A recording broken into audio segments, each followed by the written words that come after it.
Good evening. I'm Neil Robbins, publisher of the North State Journal, and I am happy to see all of you here tonight for the first North State Journal GOP primary debate of the season. We are very appreciative to our hosts at the Sunset Church of God for allowing us to use their beautiful facility as well as their technical expertise. If you are texting folks at home, we have changed the channel for our streaming. And they can find that at the Randolph Record Facebook page for the updated link. So if you're texting folks at home, that's where it'll be streamed. I hope we have a great evening tonight. I hope we learn a lot about these candidates. Our moderator has been charged to ask important questions of these candidates so that voters can draw distinctions between those candidates in a very important GOP primary.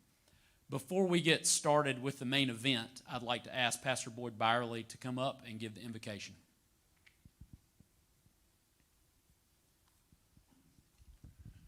Again, thank you for being here, and it's our honor to have you here tonight. I want to give a shout out to our staff, as Neil has already done, for the incredible job that they're doing. If we can serve you in any capacity, we will either do it or we'll direct you back to Neil, and he can do it. So thank you so much. We would ask tonight that you are mindful that you're in a sanctuary dedicated to the house to God. This is a house that's His. So we ask that you just simply respect one another and love one another. If you don't like one another, then you can't go to heaven. So that might be a priority. Let's pray. Lord, we're grateful for who you are. And as we walk into this room tonight, we are mindful of the incredible opportunity that we have to be in a place and a nation that's free. Lord, we're reminded tonight, Lord, that this is a place where we still have liberty and there still can be justice. And so we began this night, Lord, to say thank you. And Lord, I give you praise, Lord, because you're the one that raises up men and women to lead. Lord, you've done it down through history. Lord, when you were looking to get people out of slavery, you looked for a man and you caught him. When you wanted to cross a Jordan that's flooded, you looked for individuals, Lord, that were willing to carry the stones. And when it was time for battle, you chose out men to go and lead.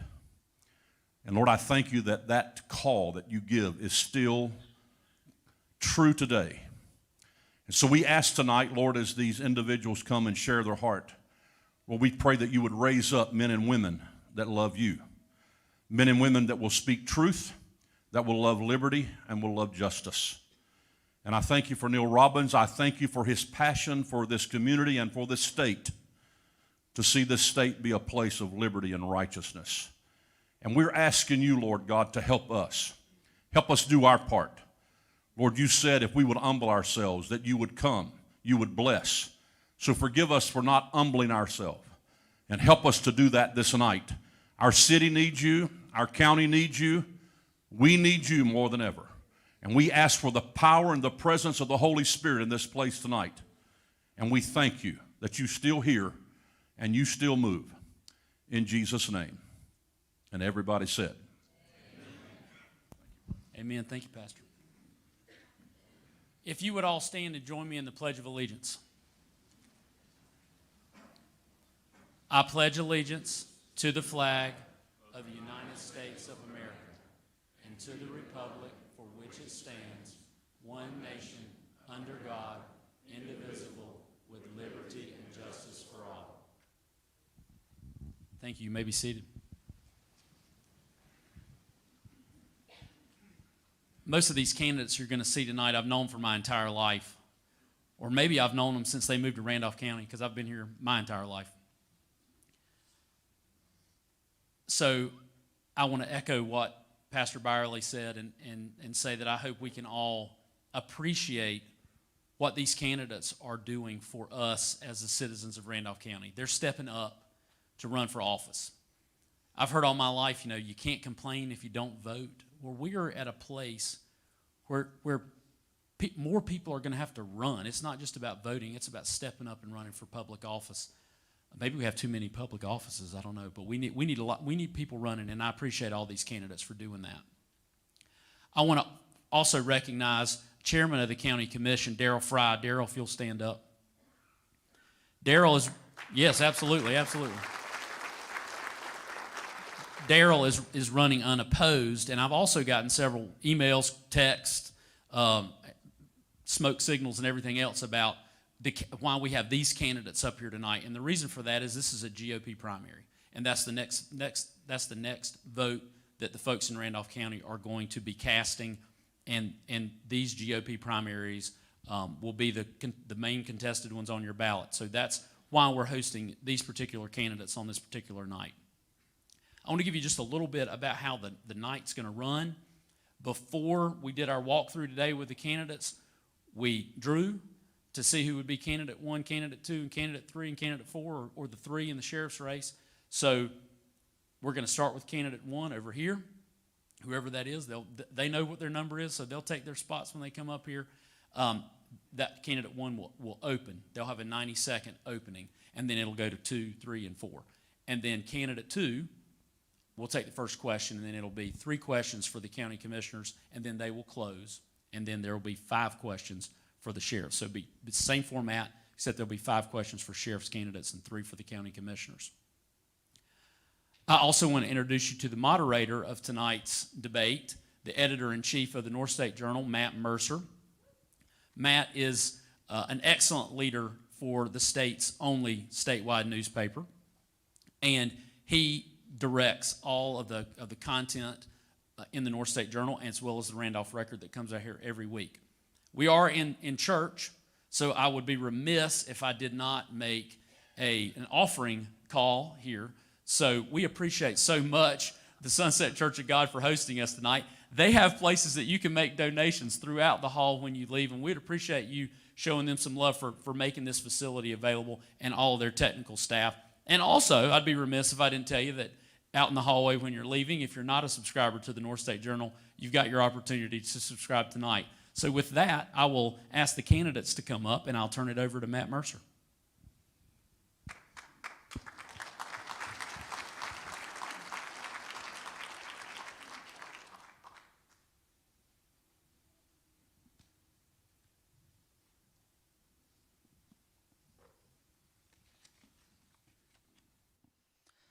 Good evening. I am Matt Mercer, editor-in-chief of the North State Journal.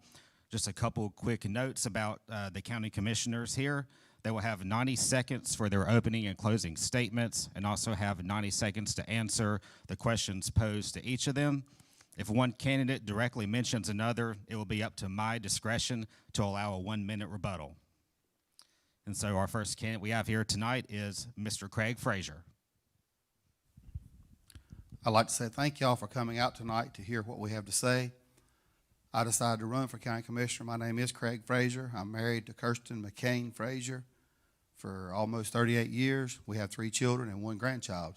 We run a dairy farm over on Lake Lucas Road, just north of the lake. We also run a farm equipment business, and we sell beef at our farm, as with another business. And now we've had to start another business since COVID. We're now in the trucking business to haul our own milk to Charleston, West Virginia. So I think I probably can say I traveled the furthest to come here tonight. I started this morning at 4:05, and I've been to Charleston and back. Anyone know any further? So with that, I have served since 1994 for the citizens of Randolph County on the local Soil and Water Conservation District Board.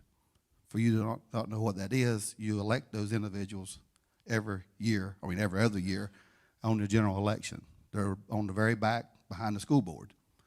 3 of those seats are elected and 2 are appointed. I've held an appointed seat since the first election in '94. I was elected, but I sought an appointed seat. And since then, I have served as the state association president of the Soil and Water Association. I've served 9 years on the State Soil and Water Commission. I've served 2 years on the Environmental Management Commission. And with that, I think I have plenty to offer the citizens of Randolph County in a leadership position. Thank you. And our next candidate, Ms. Hope Haywood. Good evening. I'm Hope Haywood. I was the wife of almost 40 years to Stan Haywood. I have 3 adult sons and the daughters they brought me, and I am Nana to a granddaughter, Lucy Stanley Haywood. I've lived in Randolph County for 50 years. I served as a reading specialist in the elementary schools in Ashburn City and Randolph County. I was a Boy Scout leader for all 3 sons. I taught 6th grade Sunday school class, and I'm a founding member of Crossroad Baptist Church, where I continue to worship today. Making the commitment to serve as your county commissioner was not an easy decision for me, as I had no experience. And I must say, if I had known what we would be facing in the coming 4 years, my answer would have remained a firm no. We've worked persistently to keep our hospital doors open. We faced a historic pandemic, and we collaborated with regional partners to attract a company to the mega site. We've also faced a lot of controversial decisions. I research topics, I listen and respond to citizens even when the conversations are difficult ones, and I work to improve communications between local government and citizens. I also support our faithful, hardworking employees because we employ 900 people, and they're valuable to the work we do. I try to bring grace, understanding, integrity, and common sense to this job. Thank you. Thank you. And these are the 2 candidates for District 4. We have our 2 candidates for District 3 here as well. First, Mr. David Allen. My name is David Allen. I represent District 3, which is northeast corner of the county. I'm employed with APCO Automation. I've been there for almost 20 years. They're an original equipment manufacturer, where I serve as Chief Financial Officer and Corporate Treasurer. I've lived in Liberty with my wife on my family's farm. We've got a few goats and raise a little bit of hay. My goats are basically retired, as is my wife. She is a retired public educator and currently works part-time as a lead arts teacher in Chatham County. Our daughter Laura is an HR professional who lives in Durham. They're with me tonight. She's married to Daniel, also a CPA. I graduated from the University of North Carolina, Chapel Hill in 1985 with a business degree, concentration in accounting, and I'm a licensed CPA. I'm also a member of Southeast Baptist Church, where I teach a Sunday school class. I've served on the Board of Commissioners for the last 7 years, previously serving as chairman and currently as vice chairman. In addition, I've served on numerous boards, including Sand Hill Center, the North Carolina Association of County Commissioners, Randolph Health, Piedmont Triad Regional Food Council, Piedmont Triad Regional Development Corporation, among others. My experience on the Board of Commissioners, as well as a CPA, qualified me to serve as a commissioner. And we kept the tax rate low through some very trying times. I believe my knowledge and skills as a CPA very well qualifies me to serve as commissioner. Thank you, Mr. Allen. And our final candidate, Mr. Todd Daniel. Good evening. My name is Todd Daniel. I'm here tonight with my wife, Lydia, of 28 years, and I'm here with my chief sign putter-outer. That's my youngest, my 4th child, Joshua. And it's a privilege to be here tonight and appreciate North State Journal making this opportunity for the candidates. I am a fiscally, socially conservative Republican, and I am what I would consider myself a conservative Republican patriot. I'm not a politician. I'm a preacher, and I'm just a common, God-fearing, community-minded, and freedom-loving citizen. I am a preacher, as I mentioned, an educator of 30 years, and I'm just one of you. I'm just an average Joe from Ramsor is what I am. And I'm not an average Joe Biden, by the way, just an average Joe. We've all witnessed the rapid decline of what's going on in the last few years. What used to be common sense, there is no common anymore, and there's no sense to it anymore. So what does a conservative constitutional Republican do? Do we give up or do we stand up? I'm here tonight to stand up, and to stand up for the values of what we believe in, stand up for the businesses that have been devastated during the COVID crisis, for churches, and for your family, and to run for those values. And my race is not about what's going on around the White House. It's not what's going on around the governor's house, but it's what's going on around your house here in Randolph County. Thank you, Mr. Daniel. The questions tonight have been prepared by me. The candidates have not seen them. Our first question goes to Ms. Haywood. The North Carolina Constitution says all persons have a natural and inalienable right to worship Almighty God according to the dictates of their own consciences, and no human authority shall, in any case whatever, control or interfere with the rights of conscience. In May of 2020, Randolph County Commissioners debated and ultimately approved a resolution asking Governor Roy Cooper to allow churches to reopen under the same protocols and size limitations as businesses after he issued executive orders that closed churches and limited inside gatherings. During the debate, commissioners voiced differing opinions on whether the county could oppose Governor Cooper's executive orders or disobey them.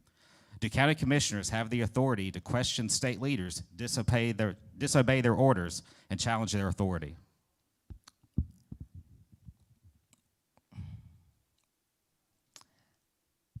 I think that when we become divided, that we lose our message, whatever our message is.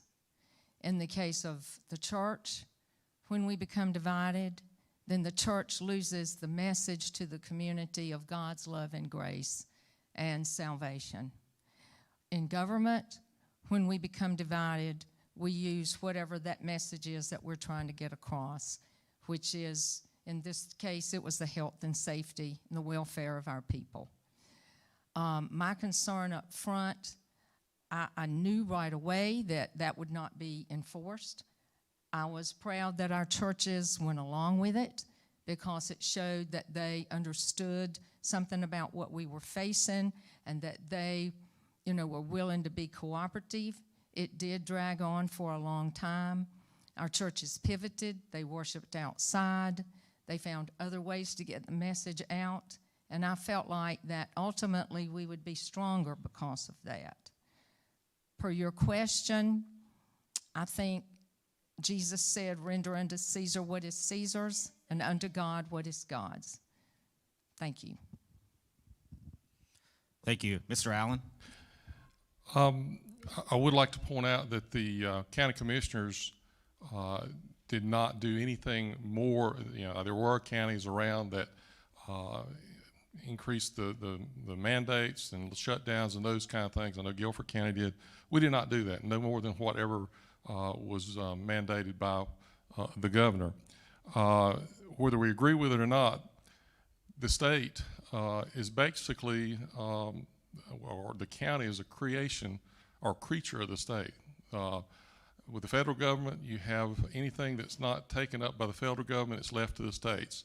But that's not the case with the local government. The state gives the local government the authority.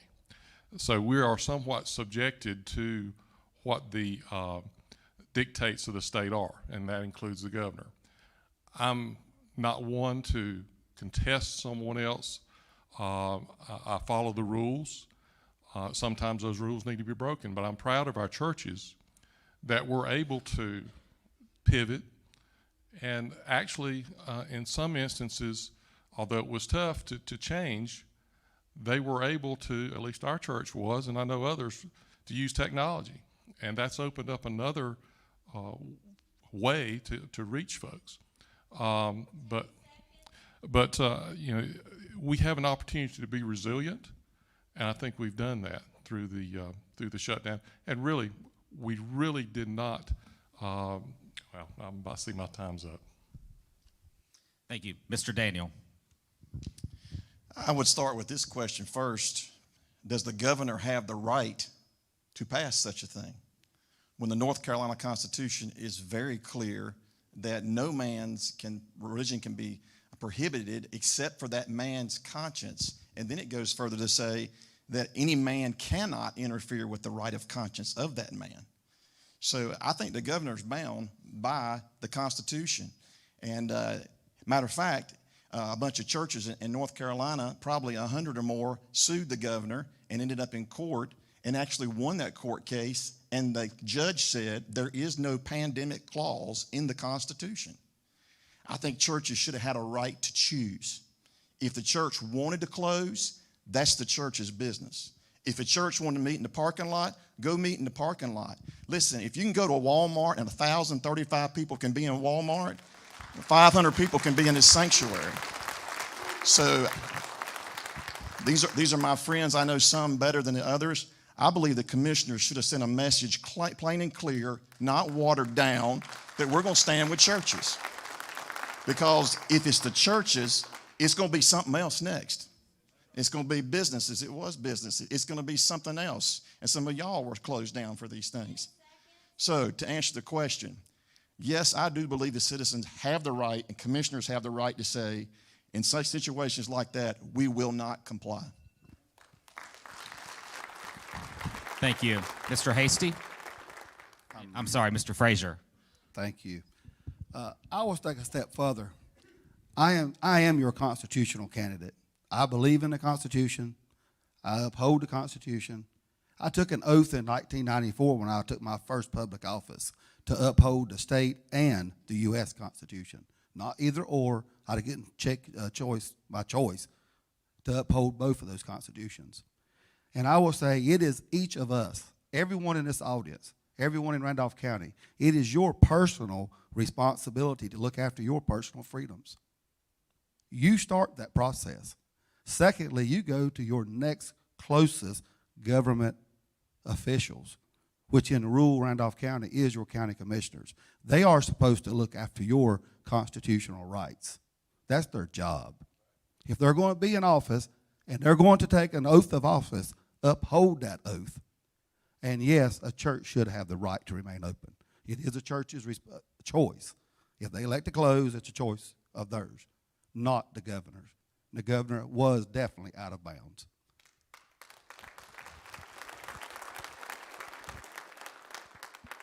Thank you. Our second question starts with Mr. Allen. The Second Amendment and rights of gun owners is always an important issue in Randolph County. Do you believe the county should bar citizens from carrying guns in county buildings? Do you support more rights for gun owners or more restrictions on where law-abiding citizens can carry firearms? That's an issue we have not, at least since 7 years since I've been on the commission, we've had to deal with. Those are issues that are have already been decided. I mean, it's in the Constitution. But we also have a responsibility to our citizens to make them feel welcome and safe. So our society seems to be, we're not empathetic anymore. We tend to protect our rights overly and not think of others. And sometimes, in situations in a commissioner's meeting, I'm not sure that that's the best place to have folks carrying firearms. But that's something that's, to me, is something that the commissioners, we've got a lot of other stuff that we need to be discussing other than constitutional issues. We're the local government. We are the people that spend your tax money for your local dollars here. We've got a lot of issues. We've got the mega site. We've got the health issues, mental health issues, behavioral health issues. Those are the issues we need to be talking about that really affect everyone's daily lives. And this is Randolph County. The Second Amendment is strong here, and it's not going to change. Thank you. Mr. Daniel.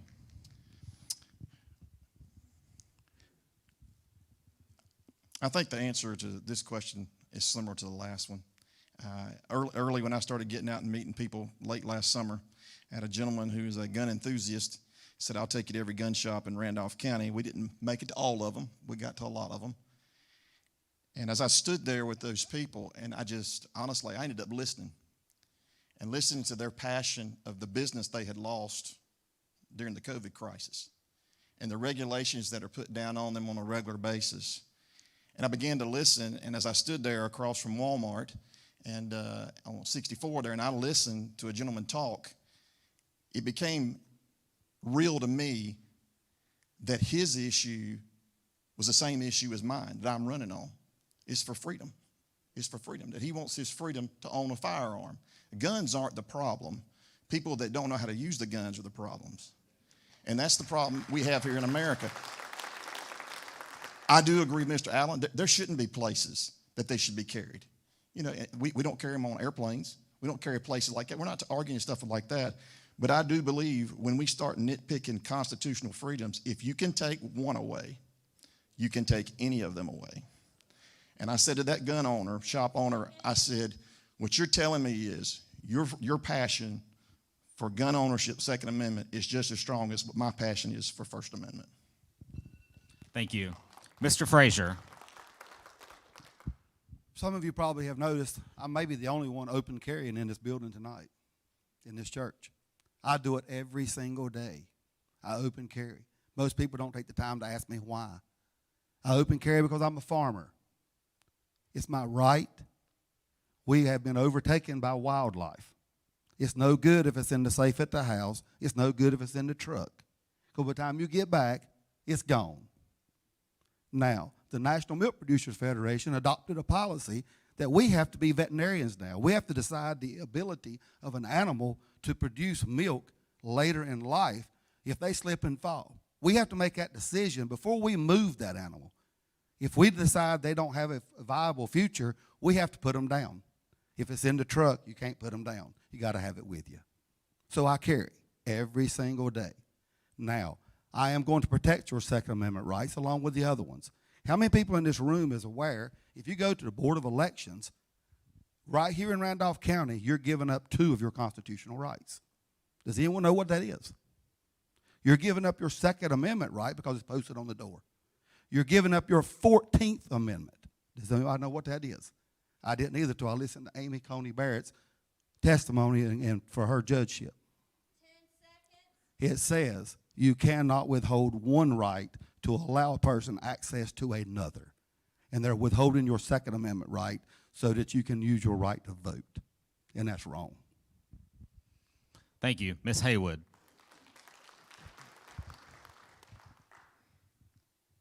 The right to keep and bear arms in the United States is a fundamental right. It's protected by the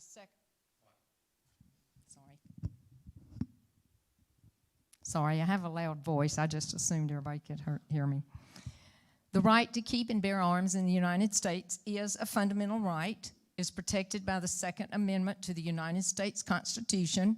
It's part of the Bill of Rights, and it's also protected by the constitutions of most states. The commissioners passed a resolution affirming our support for the Second Amendment. So I think that's pretty clear. But I also will say that my husband, nothing bothered him quite like the government trying to tell him how to run his business.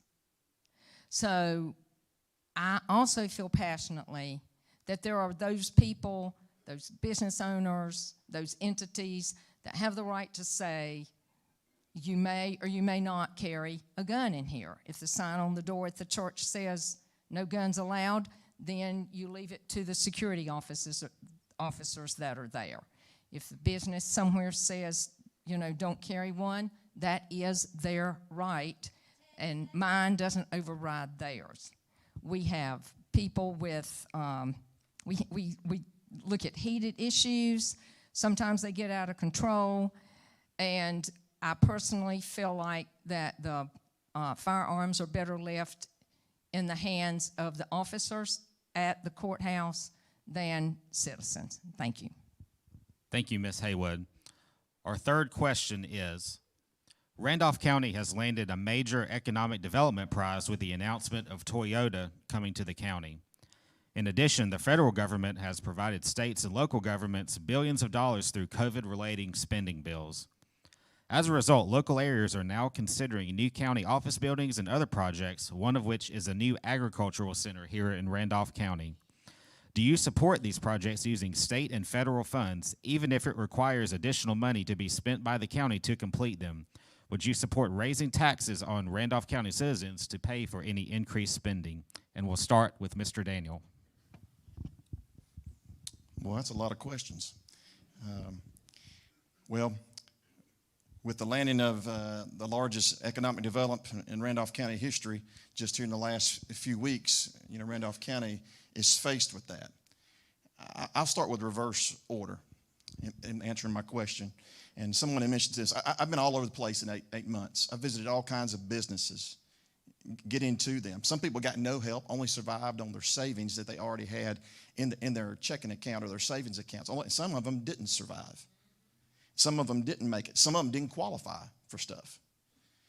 The bottom line is, is if there is no business investment, that means there's no investment for the families of the county. Now, obviously, I'm not for the federal government funding everything that's going in Randolph County. If we can do it through the private sector better, let the private sector do it. I'm not for tax increases. I think we got to pay enough taxes already here in Randolph County. If we can avoid a tax increase, it needs to be avoided. I'm against tax increase. I'm against taking taxpayer, hardworking people's money and paying for pet projects that somebody may have, or somebody may want something in their backyard, or they want a special service when it can be funded a different way. 10 seconds. I appreciate you finishing early there. All right, same question to Mr. Frazier. I'm very aware of a lot of those dollars that's been brought in. As far as the mega site goes, I've never been a proponent of huge, large business spending millions of dollars to put it in, taxpayers' money, because if that business doesn't survive, when you lose 2,000 employees in one small community, it is devastating to the community. If we're going to spend taxpayers' dollars building businesses, we'd be much better off building 200 10-employee businesses, because they reach much wider, broad area of employment. It brings in other businesses, and odds of 200 businesses going out at once is pretty slim. It's pretty slim. On the rest of your question, I know you're aware of the ag product. I'm an ag farmer myself. I was against their original proposal because I thought it was overwhelmingly expensive. It would cost more than any 2 high schools I think we built in the county, was the original proposal. If a group wants something, they need to go out and work and raise funds for it. That's the way I look at taxpayers' money. Thank you. Ms. Haywood. Would I be out of order if I ask you to repeat the question? No, ma'am. Excuse me a minute. The women in the room do not mind asking for help. Sorry. It's the men who won't ask for directions. My wife has a similar complaint as well. Yes. Yes.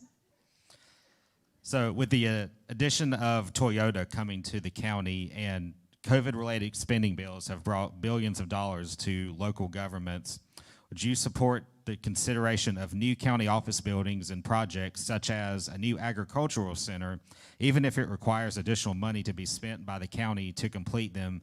And would you also support raising taxes on Randolph County citizens to pay for any increased spending? Okay. I would not support raising taxes, but I do not feel like that will be necessary. We have not, Commissioner Allen could tell you better than I could, but the last time taxes were changed, they were lowered. So I do not think that would be necessary, thanks to the money that we've gotten from the legislature for this agricultural farm, food, and family center. The focus is going to be agriculture, the true focus. It's going to be, setting up a food bank. And so we should never, ever in this county have a reason for a food shortage with the strength of our agricultural community. So I think we can all celebrate that. I've forgotten what else you asked. With Toyota, it will create those jobs. At the same time, if you don't understand the economic incentives, then they have to do the things they've said they will do, or it all comes back to us. So there's a timeline in place, and they have to produce, or all of it comes back to us. So I hope I addressed the question. Thank you. Yes, thank you. Mr. Allen. I'm tickled to death. We got a local question here regarding the Food Farm Family Center. First of all, since I've been on the board, we've cut the tax rate. Let me say that first. And I'm not in love with incentives, but sometimes they're necessary evil. As with the Toyota, I'm very familiar with that site. I go home tonight and I'll hear the whir of machinery over there. So I'm very familiar with that and the things that are going on there. As far as the funds coming from the federal government, Randolph County is going to get $28 million. If we turn that away, that just means somebody else is going to spend that money. Now, I'm not in favor of government handouts, but are we going to turn that money back in and let Greensboro have it or somebody else? As far as the Food Farm Family Center, the Ag Center, Randolph County is the #1 industry in Randolph County. This has been worked on several years by a lot of the agriculture community. It has an educational bent to it to increase the number of folks that are in agribusiness, that they can have their small businesses. It'll include a food hub, a commercial kitchen, arena where farmers can go and sell their cattle. So all while not raising taxes. $16 million is coming from ARP monies through the state. There's some loans that will also be available, and the county may have put in some, but it will be surplus. It will not be an increase in taxes. Thank you, Mr. Allen. That concludes the 3 questions. We will now give each candidate 90 seconds for a closing statement, and we'll start with Mr. Daniel.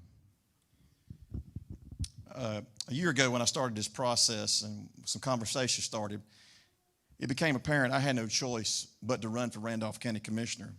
I could not stand by and passively watch the situation in our county, our state, and our country.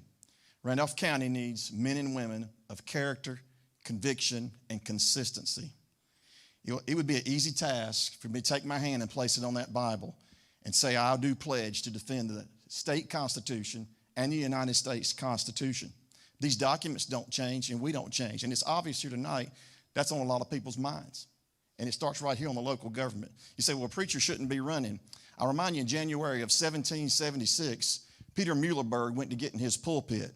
He preached his farewell sermon to his congregation. As he finished that message, he unbuttoned his clerical robe, pulled it open, and underneath it was his Revolutionary General War uniform. He made these comments. I'm making them abbrevious because I only have 90 seconds. He said, sometimes it's a time to pray, sometimes it's a time to preach, but sometimes it's a time to take a stand. And folks, it's time to take a stand. And it's time to take a stand here in Randolph County. I enthusiastically, without apology, emphatically stand with Randolph County businesses, stand with Randolph County churches, and stand with your Randolph County family. I do ask for your vote on May 17th. Mr. Allen. We're going backwards. Okay, I'm sorry. There are certain things, characteristics, I think, that are important when you're a commissioner. Now, I'm not a great speaker or orator, but I think I'm a pretty good commissioner because these are some traits. You have to have transparency. You have to let people know what you're doing. You have to be a problem solver. You have to be a conceptual thinker. In other words, it's almost like playing chess. You have to think the implications of the decisions you make down the road, not necessarily for the immediate future, but on further down the road. You have to evaluate different things. You have to be trustworthy and have integrity. I think I have that. You have to be reliable and consistent, not changing, wish-washing whichever way the wind blows. You have to be open-minded and you have to be fair to all people, not just to a few. You have to be flexible, you have to be adaptable, and you have to be empathetic. And I think over the past 7 years, I've demonstrated that on the Board of Commissioners. I've been the voice of caution. I've not always, I've been on the wrong end of a lot of 4-1 votes. But I've always done it for what I think is the best of the people for Randolph County. So I appreciate your attendance tonight. I look forward to the May primary, and I humbly ask for your vote. Thank you. Thank you. Ms. Haywood. Thank you. I see us facing several issues over the coming 4 years. One of those issues is how to recruit and channel both commercial and residential growth. It is coming, and we must be prepared for it, or we will lose our identity and the opportunity that we're being given. The jobs created by Toyota, in addition to other jobs that are coming with other companies, will impact us countywide. I spent the day learning how to correctly spend ARPA funds, And how we choose to do those here in Randolph County will determine our capacity for future growth. So you need wise financial decision makers on the Board of County Commissioners. We talked about the Farm Food and Family Education Center and the fact that we should not face a food shortage in Randolph County if we plan wisely. In the area of human services, far too many children are either being raised by grandparents or going into foster care because of addictions by parents. We have mental health issues. We need faith-based addiction treatment options. We need help connecting families to resources, and we need easily accessible job training and mentors for our youth. It is time for us to rise up together, government, churches, schools, businesses, and nonprofits, to address the needs of people young and old alike. We cannot afford to lose our message, and we must work together to meet the needs of our people. I am telling you, we must collaborate, and if we do, there is hope for Randolph County. Thank you. Mr. Frazier. Thank you again for having us tonight. I'd like to say, I don't think Randolph County has ever cut my property taxes. They have cut my tax rate. They do that after a reevaluation of your property. Because if they don't, you will have an astronomical tax bill. They have to cut your rate. Now, for the COVID shutdown greatly affected everyone. Some more than others, but what's going to really affect is you, citizens of Randolph County. You think we have inflation today? You haven't seen inflation yet. I can tell you the true numbers. I run a dairy farm. We milk 250 cows. We grow 190 acres of corn every year to feed those cows. It takes us 150 units of nitrogen to go along with our other waste to fertilize that crop. That crop in 2020 cost $7,200 to put nitrogen on it. Last year it was $16,000. This year $34,000 won't touch it. You haven't seen high-priced food yet. Randolph County needs to be prepared to feed you. We can't feed them through an ag center. Big farmers feed America, not everyday part-time farmers. We have to survive to feed you. And I can tell you, fuel cost is astronomical. Roundup last year was $19 a gallon. This year it's $69. Now, the inflation is going to be tough on us, no matter what we do. And with that, I'd like to say that I think I would appreciate your vote May the 17th. May the 17th. And I will be the person that will uphold your constitutional rights and feed you. Thank you, Mr. Frazier. That does conclude the County Commissioners part of tonight. We thank you all. Again, the primary is May 17th. Thank you, and we'll now take a 5-minute break.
Would the candidates for sheriff please make your way to the front?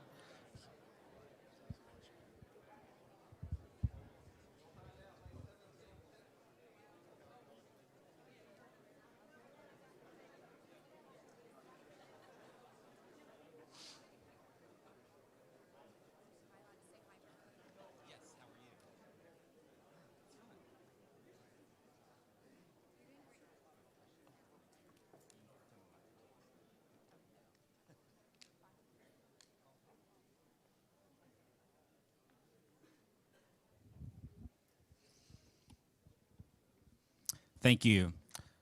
The sheriffs will have 2 minutes for their opening and closing statements. They will also have 90 seconds to answer questions. And if one candidate directly mentions another, it will be up to my discretion to allow a 1-minute rebuttal. We'll start with a similar fashion with our candidates from left to right, starting with Mr. Timmy Hasty. Thank you. Tonight, I'm coming out, I love Randolph County. I've spent a lifetime protecting the citizens. And tonight, I believe the best way I can continue to serve is to run for sheriff. There's 2 reasons I'm running. The first reason is I'm the most qualified candidate to be sheriff. My accomplishments and reputation are undeniable. I have spent a career training to lead the great team of people at the sheriff's office. Second, the leadership in this administration is failing. The sheriff has not prepared his team to protect and serve. Examples: failing to properly train deputies has allowed an intoxicated man to be removed from a patrol car, leading to a near fatality. A search warrant being served on the wrong residence. Poor investigation allowed an innocent man to be incarcerated several months for murder. Failure to meet American Disabilities Act guidelines for his own staff led to an unlawful termination and a civil lawsuit payout.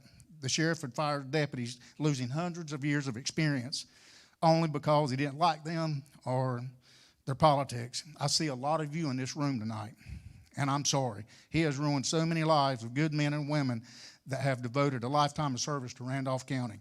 Most of these failures have become lawsuits, and you and I will ultimately pay for them. Randolph County are the problem, folks, and Timmy Hasty's here to fix it.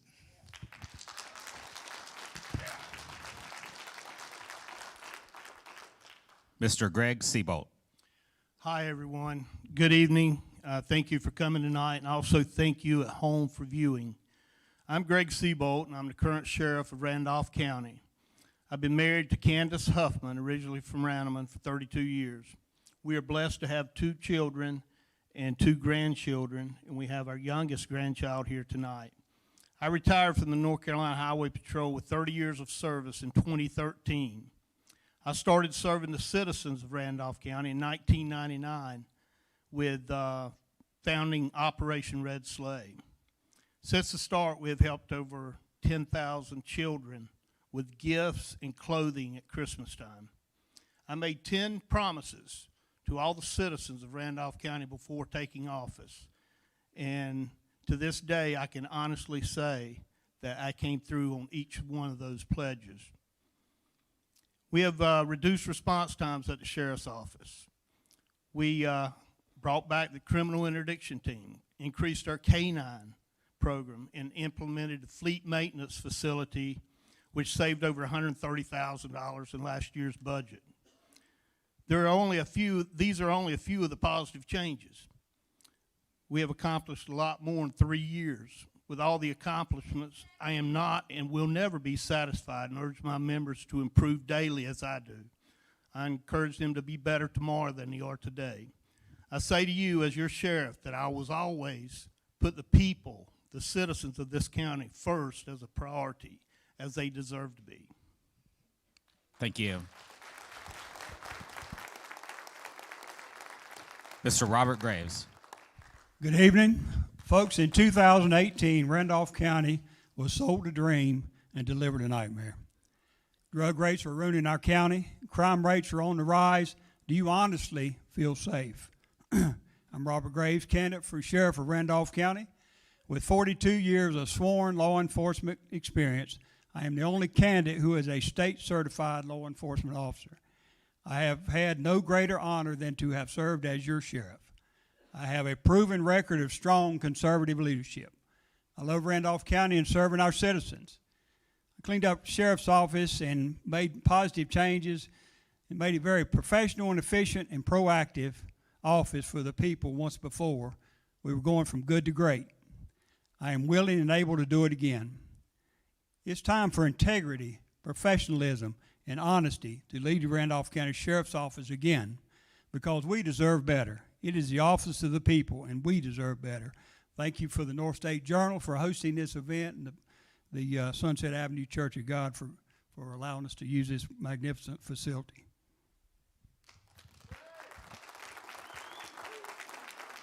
Thank you. None of the candidates on stage have seen the questions prepared tonight. Mr. Seabolt, nearly 2 years ago, as he mentioned, you built a service garage for the department's cruisers.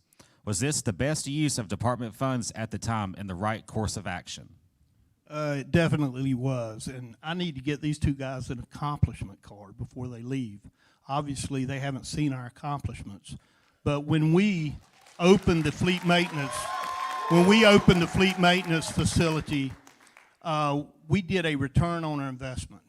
That return on our investment showed that we would have it paid for within 12 months to 13 months. We did it in 11 months.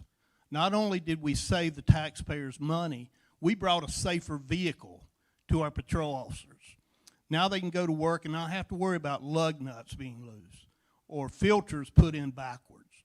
So yes, it was a great decision on our part. We looked at it and determined that it was a no-brainer. We should have done this years ago. And I'm sure some of the reasons were political. I'm not a political sheriff. I'm going to put the citizens first. And that's what makes me different than the other two candidates. Thank you.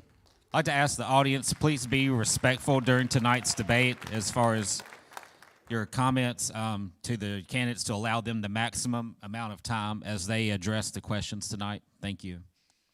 Mr. Graves. Thank you for that. Obviously, I was there at the commissioners' meeting when this came up. It was not approved by our commissioners to fund that money, so the money was used for that was already budgeted for things that the sheriff's office needed to operate, but it was transferred over to this dream of a fleet maintenance facility. We had a great operation throughout the years with several sheriffs operating, using our local businesses all over our county.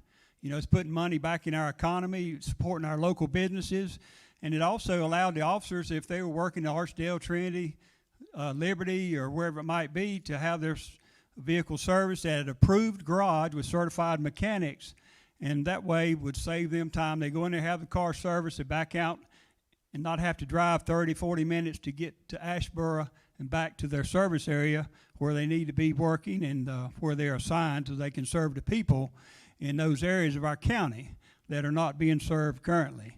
So, and it was a lot of these numbers that have been thrown out they look great, but when you do the math, they just don't add up. And they don't figure in the salary of the staff. There's no figuring all these savings. They don't figure in the cost of the people that are working there. You're taking taking a deputy sheriff, making him do maintenance on a car that should be protecting our citizens out here. Mr. Hasty. The garage. I can tell you I worked at the sheriff's office for over 30 years, and we never had a garage. We put the work out in the community. I don't never remember a wheel coming off or lug nuts, or we may have had an issue at a garage with a part or something, but we always address those issues. And I do believe that the garage that Seabolt has built is a nice garage. I've heard good things about it. But when I'm sheriff, two things that I will promise. There will be no sworn officers working on cars. It'll be civilians that are certified to work on cars. We're understaffed, so we need our resources protecting your neighborhood and in your school. The garage will stay. When I'm sheriff, I'll do a full financial review, and if it makes sense to keep the garage, then it will stay. If it's saving the taxpayers $100,000, then I have no choice but to keep the garage. But if it's not, the garage will go. Thank you. Mr. Seabolt, I will grant you 30 seconds Yes, to respond. we hired no additional manpower at the garage. We have part-time employees there that are certified. We sent them to school. We have, before I got there, we had one person assigned to take care of all the junk and storage that was down there. We cleaned it out and made it a reputable fleet maintenance facility. You need to talk to some of the deputies who have had problems with some of their cars. They show up at 5 o'clock in the morning, and that's why our response times have improved. Thank you. Mr. Graves, each of you on stage have extensive experience working in law enforcement. How has your prior career in law enforcement prepared you to be sheriff? Thank you for that. I had distinguished 30 and a half years with State Highway Patrol.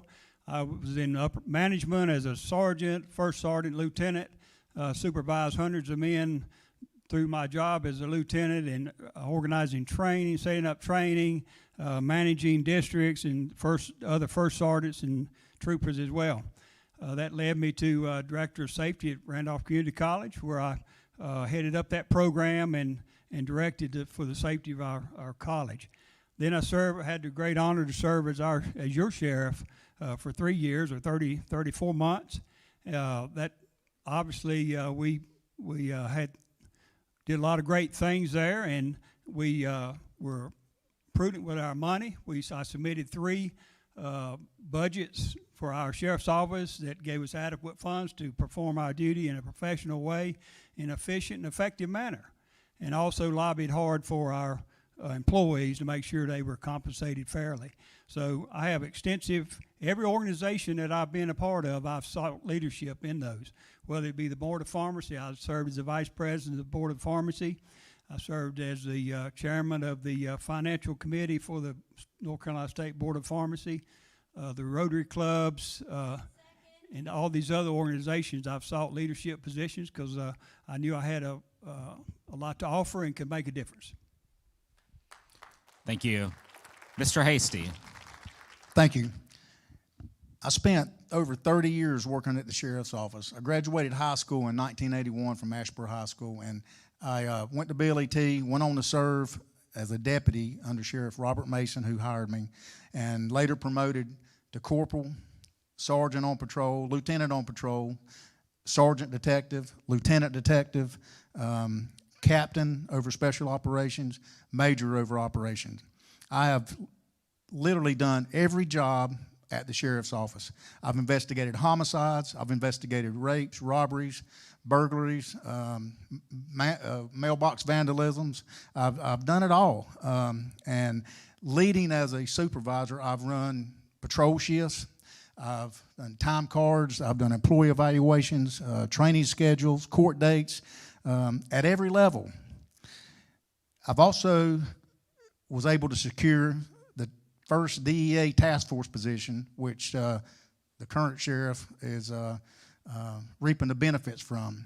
And I overseen the vice narcotics unit. I've worked drug cases, I've did search warrants, I've worked undercover, I've charged people with just about every drug that you can think of, and then went on to supervise them. And the knowledge to hire the right people with the right skills for the job. I'm the best man qualified. Thank you. Mr. Seabolt.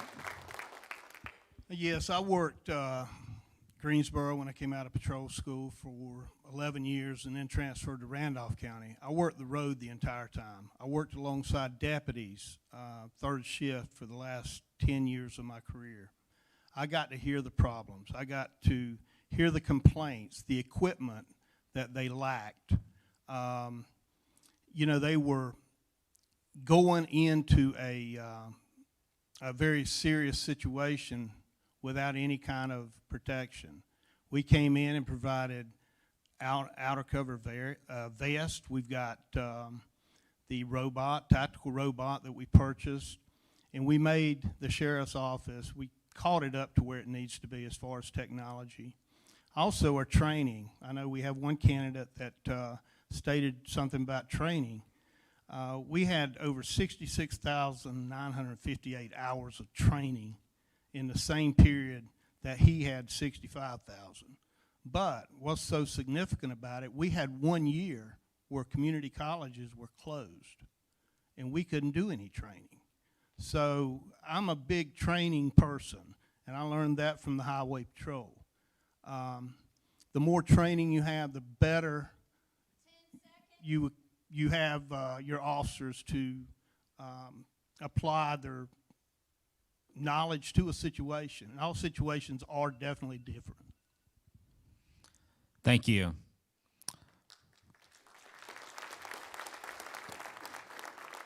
Our third question will start with Mr. Hasty. Across the country, there's been a wave of increased crime. Violent crimes, property theft, and drug offenses are a critical aspect of the work of local law enforcement. What is driving these increases in crime, and what are your priorities for enforcement? Well, across the country, it's drugs. It's drugs. It's the drug dealers. Major drug shipments are coming from across the border. I worked a lot with the DEA. I started the first ever criminal interdiction team from scratch, along with 3 other deputies. We started with no experience, no knowledge, and we got trained. We went to schools. We had so much training, and that unit was so successful. We've been involved, myself, with some of the largest drug seizures ever been in Randolph County. And so the stealing, the people that's breaking in your houses, your cars, stealing your converters off your church van, the car lot cars, your neighbor's car in the driveway is a reflection back on if people's not they're doing drugs and they're not working, they're going to be stealing. So I'm going to be aggressive. I'm going to be aggressive on crime. And we're going after the major drug dealers. We're still going to work the street level stuff, but we're going to target. And I would like to start a drug task force unit and within the county with a multi-agency involvement. Also, there's a fully participate in an existing program called Project Safe Neighborhoods that target violent offenders through a multi-agency approach, and also work to implement the multi-agency drug task force. I have the experience. Thank you. Thank you. Mr. Seabolt. Yeah, I agree with Timmy somewhat on the drug problem. Anytime you've got a drug problem, and it's nationwide, you've got the border open. You can see where the opioid deaths have sky high since the border's been open. And that's why we are going to continue to work criminal interdiction, have a proactive approach. Last week, we've got enough fentanyl off the street to kill 390,000 people. We put people in positions that they are good at. We don't politicize or put a person in a position just because we know them. As far as the fight on the opioid problem, we're going to hit it 3 ways. We're going to hit with proactive enforcement, education, and then the drug rehab program. Both of these candidates had the opportunity to pick up the phone and find land to put a drug rehab facility on. I did that. And we're in the process of getting that started, hopefully sometime this summer. You've got to hit it 3 ways, or otherwise you're gonna lose. And our criminal interdiction team will go out and look. They made over 6,500 stops just last year, and they're very proactive. They just don't sit on the shoulder and watch cars go by. Thank you. Mr. Graves. Thank you very much. Obviously, it's a very tough problem all over our country, but, I'm concerned with Randolph County. Drugs are on the rise, our crime is up, and a lot of the crime associated with drug use are breaking enter-ins for people that are using drugs. They break in, make money to go buy more drugs. But, I believe that we need to be in our communities all over our county. I've talked to numerous citizens every day that talk about, well, drugs are all over our county. We don't ever see anybody here. I said, well, I believe in the deputies we have 800 square miles. I believe in being throughout all of our county, getting to know their citizens, citizens know them, because the community, you all out here know where the drugs are sold around you know what's happening around you, and if there's drug houses around, you know that. You know, I think it's better served if we have our folks out in the community getting to know our citizens and attacking those areas where the drugs are coming in and out. Obviously, there's a place for interdiction in some ways. You can keep track of that with the intelligence, and you hear some things coming in, you can make a plan to combat that when it comes through our area. But I think it's better served to have our deputies out here instead of just sitting on the interstate and watching. You know, you go by and you'll see 8, 10, 12 deputies stopping one car. You know, it's just a waste of resources, even though, you know, I know it is important to get drugs. But we're going to use the laws in partners with our allied agencies to use the nuisance abatement laws to take your property. If you're going to sell drugs in your house, we're going to take your property. Thank you. Our next question. Something many gun owners are familiar with is the sometimes onerous process of obtaining a permit to purchase a pistol. In some counties around the state, lawsuits have been filed due to processing delays within the sheriff's department. Do you commit to timely issuance of pistol purchase permits for law-abiding citizens? And further, are there changes you would advocate for, such as the abolishment of pistol permit purchases? Mr. Graves. Okay, thank you for that. That's a good question. And when I took office in 2016, people were waiting 4.5 months for an appointment to come in and file the paperwork for their concealed carry permits. I saw right away that that was not efficient and not effective for our citizens. So I initiated and developed and instrumentally set up the online process that we have today, of some form that we have today. I'm not sure exactly what's going on. But we initiated that process. After implementing that process, people could go online 24/7 at your leisure, at your home, or wherever you can have access to a computer, make your application for your concealed carry permit. And as a result of that, immediately we saw people could apply and get their appointment within 5 days. So it's a lot more efficient. We cut down all that. And plus, we installed a computer in the waiting area of the sheriff's office so people could use, if they did not have access to a computer at home, they could come to the office to do it there, and we had folks there that could assist them.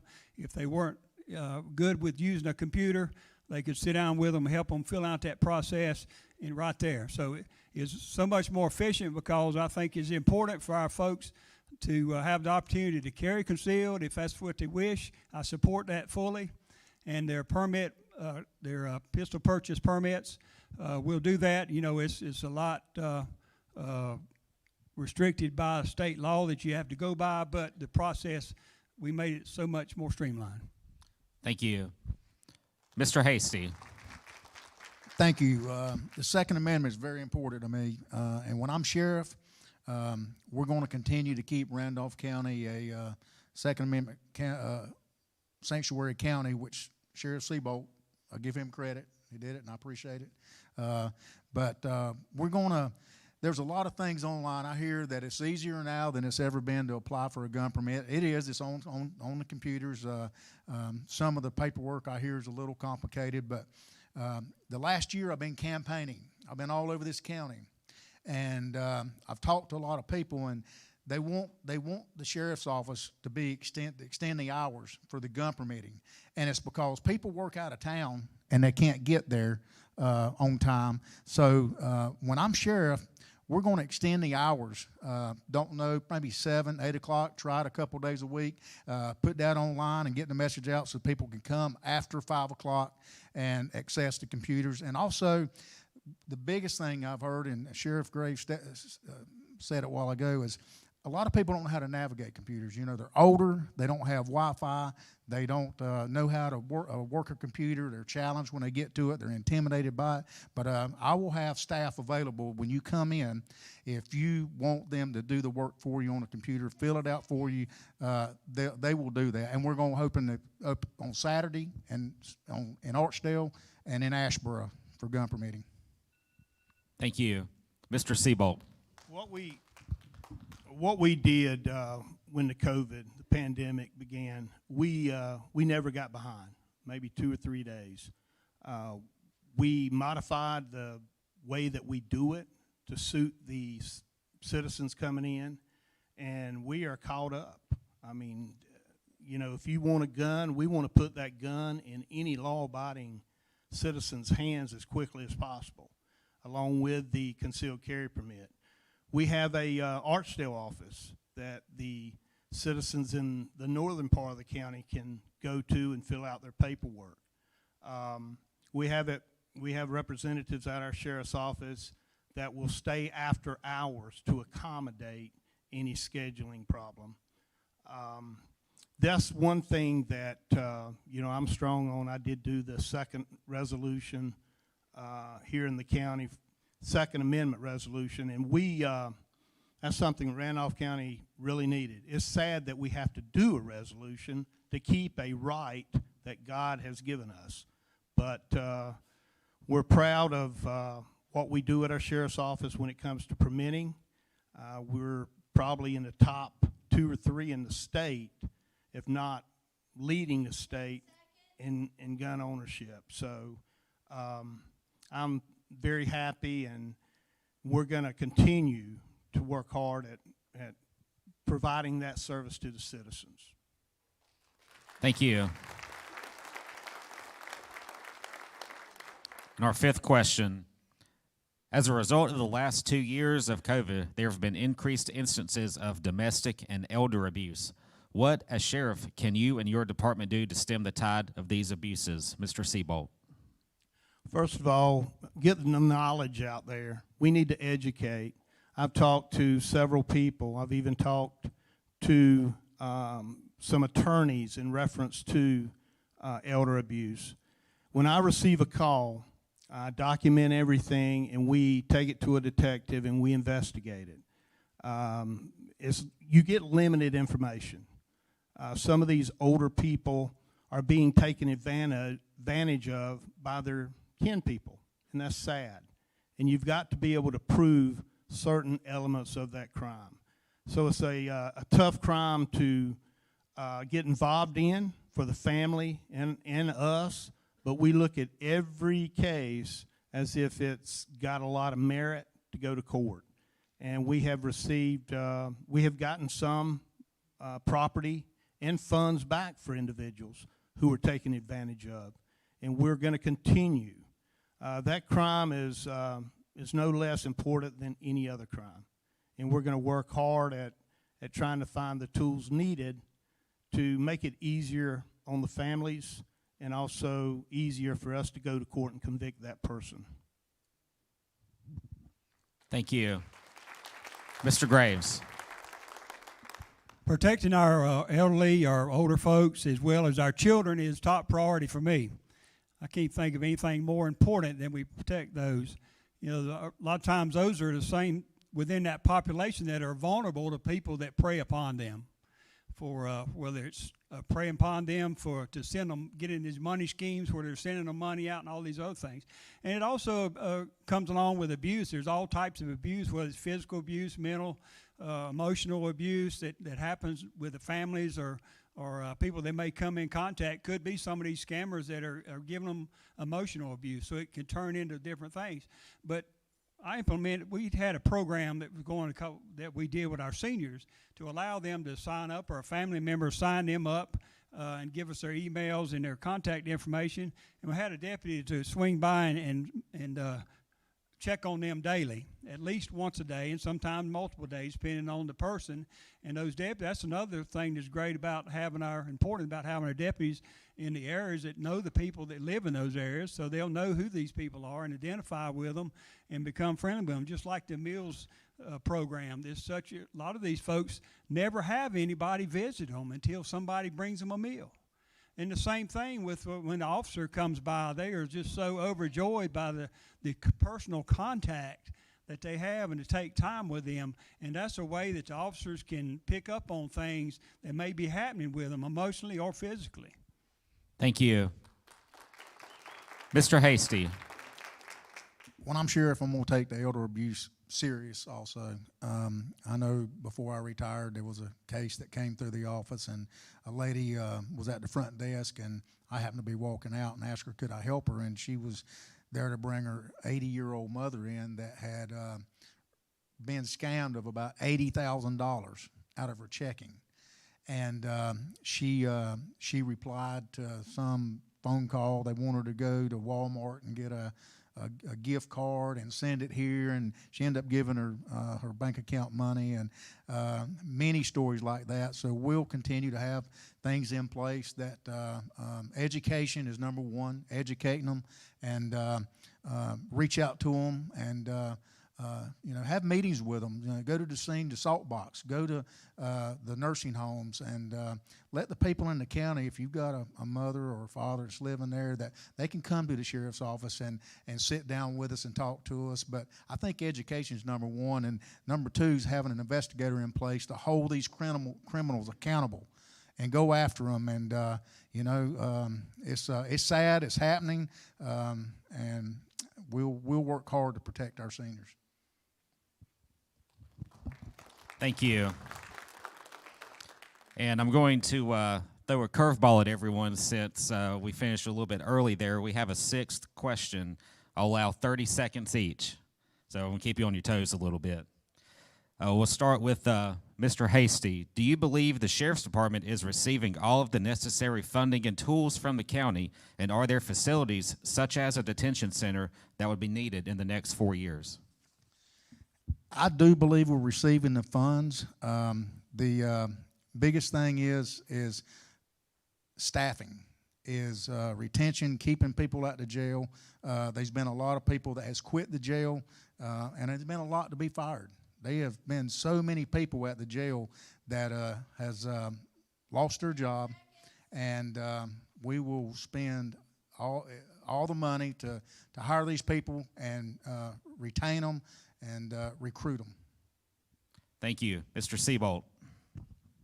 Yes, I work well with the commissioners. They help me any way they possibly can.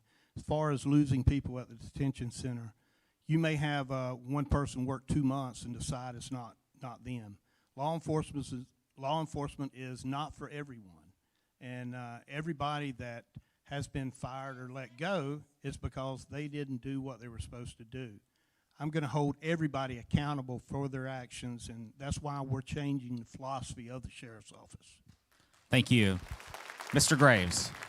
Thank you. I had a great working relationship with our commissioner. They do a phenomenal job. It's all about building relationships, not tearing down relationships. We have to work together for the good of Randolph County. It's not about one person, it's about the whole county. The detention center is very important. I'm the one that initiated the process, identified to have the expansion that we have today and the renovations that are going on. Safety is very important for our employees. I got substantial pay raises for them, and as well as putting body cameras up for the detention officers, which have been taken away from them. Thank you. That does conclude our questions. We'll now give each candidate up to 2 minutes for a closing statement, beginning with Mr. Graves. Thank you. Before I close, I would like to sincerely thank North State Journal and Sunset Avenue Church of God for allowing us to be here to debate pertinent issues this evening. I'd like to thank each one of you as well for attending, because your vote counts towards making Randolph County a safe place to live, work, and raise our families. Folks, I want nothing more than to give you back the safety, security, and protection that you deserve. I can also promise that it will never involve drama, questionable hiring practices, wasteful spending, and huge settlement payouts for undue lawsuits.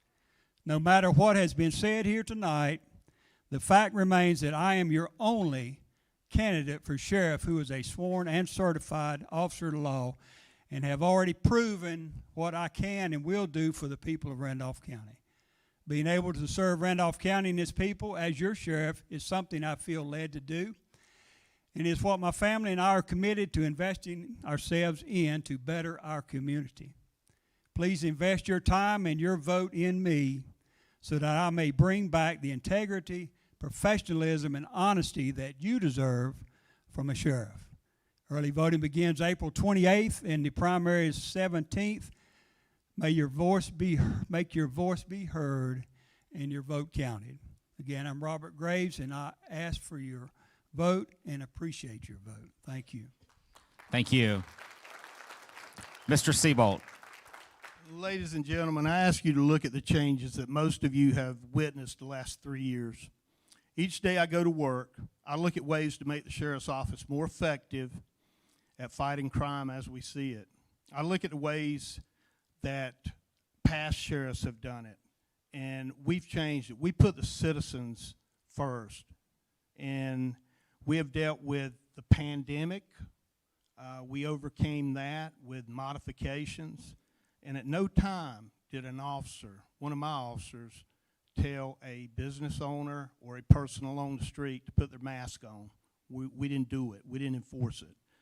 The decision was theirs. Even church services. Let's talk about that a minute. I didn't ever tell a church they couldn't open. It was up to the pastor. And, you know, that's something that we need during a pandemic, is a Christian outlook on the problems that we're looking at. The office of sheriff will be the most important vote you cast. So you better make sure you do your research. I stood very firm on my beliefs, on the Constitution and Christian values. Before you vote, I ask that you pray for guidance and clarity on all the candidates. There's been a lot of untruths and whisper campaigns going around about me and my family.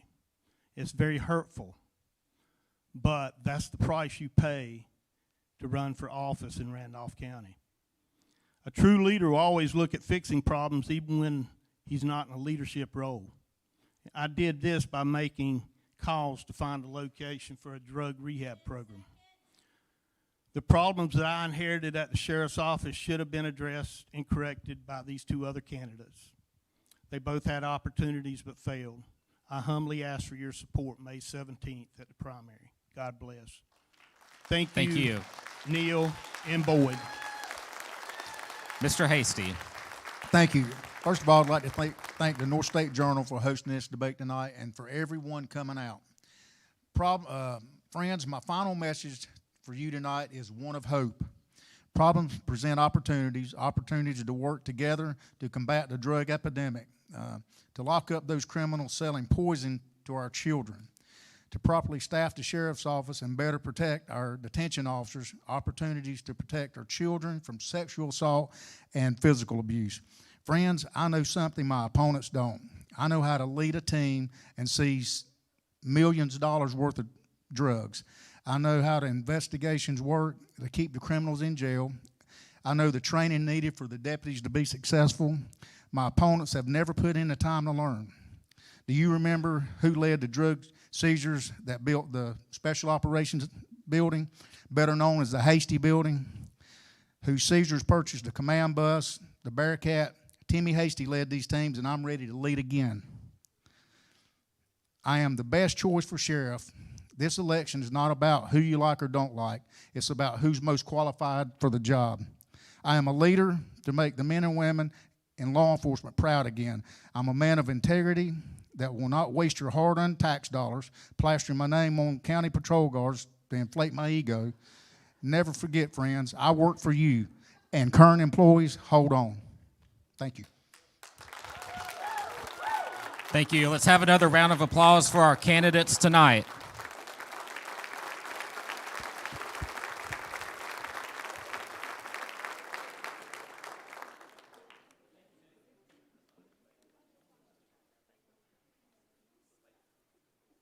These candidates tonight. I'm proud to be a Randolph County citizen for all of these candidates and how well they performed in answering tough questions.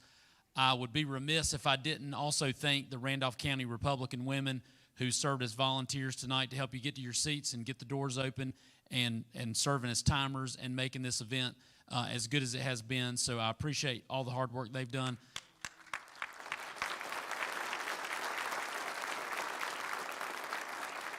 And thank you to Matt Mercer for coming in from Raleigh to moderate for us. I think you had great questions, and I think we all saw distinctions in these candidates, and we saw how well they can all perform under pressure. So thank you all, and I hope you have a good night. Thank you, Sheriff. Good job. Thank you. Yep, absolutely.